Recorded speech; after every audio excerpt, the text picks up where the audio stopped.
It's 5 a.m. in the city. Before the sun is even up, thousands of teenagers are already sitting at their desks, opening textbooks for the first of 3 massive study blocks. They will stay at those desks for up to 14 hours today.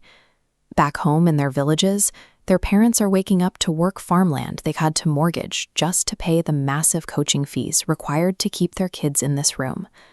All of this pressure and all of this debt hinges on a single exam, NEET.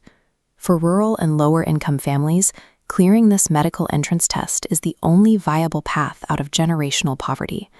Families make these extreme sacrifices because they operate on a very basic assumption. They trust that the government administers this test fairly and that if their child works hard enough, merit will win out. But 42 hours before the exam even begins, a completely different reality plays out on encrypted phones across the country. The official question paper arrives as a PDF attachment. These leaked papers circulate through massive 400-member WhatsApp groups run by organized syndicates. The entry fee into this shadow network is steep. Parents pay up to 30 lakh rupees in bribes just to guarantee their child gets the answers. Wealthy candidates get a 42-hour head start to memorize the exact answer key. Honest students face a panicked 24-hour countdown. This massive advantage completely wipes out years of 14-hour study days. Academic effort becomes mathematically irrelevant against a bot score. This ecosystem is rigged. Extreme wealth is effectively allowed to purchase the outcome of an exam that was designed to be India's great equalizer. After the massive leak in 2024, the government promised immediate reform. Education Minister Dharmendra Pradhan stood before the press, citing a strict new anti-leak law carrying up to 10 years in prison, and declared a policy of zero tolerance. Despite these new laws, the core infrastructure of the leak remains. The shadow networks continue to operate because the systemic loopholes that allow a paper to go missing 42 hours early have never been closed, turning the promise of reform into a performative shield. Instead of fixing those loopholes, the highest institutions stepped in to protect the testing agency. The Supreme Court reviewed the crisis and concluded that there was no systemic failure in the exam process. Look at how that ruling compares to the actual data. The court's broad dismissal sits on one side, but on the other, investigators found that 155 specific, identified students directly benefited from this exact leak.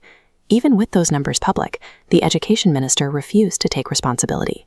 When a parliamentary committee presented a detailed report on the systemic breakdowns, he dismissed their findings entirely, arguing it was invalid because opposition members were on the committee. This dismissal allowed the multi-million-dollar scam network to remain intact.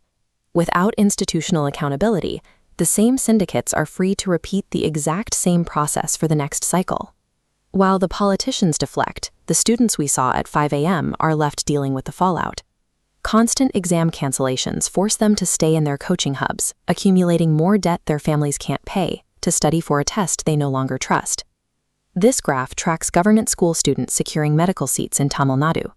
After NEET became mandatory, representation collapsed, plunging from 14% down to 1.7%. That tiny sliver is systemic failure, the near total exclusion of rural and lower-income students from the medical profession nationwide. The most irreversible consequence of this cycle is the loss of human life.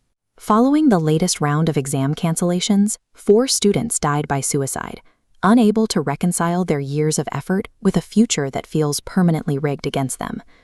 This lack of institutional accountability has created a mechanism that actively sacrifices the lives and futures of the students it was built to protect.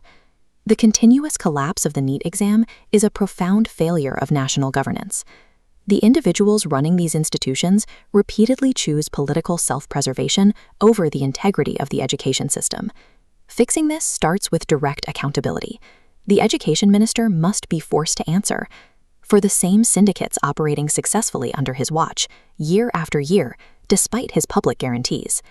Second, the National Testing Agency needs to be dismantled in its current form. It requires a complete independent overhaul, free from the political shielding that currently protects its leadership. Finally, the physical paper exams have proven far too vulnerable. There must be an immediate transition to computer-based testing, monitored by an independent third-party oversight committee to prevent digital tampering. The solutions exist. The real question is,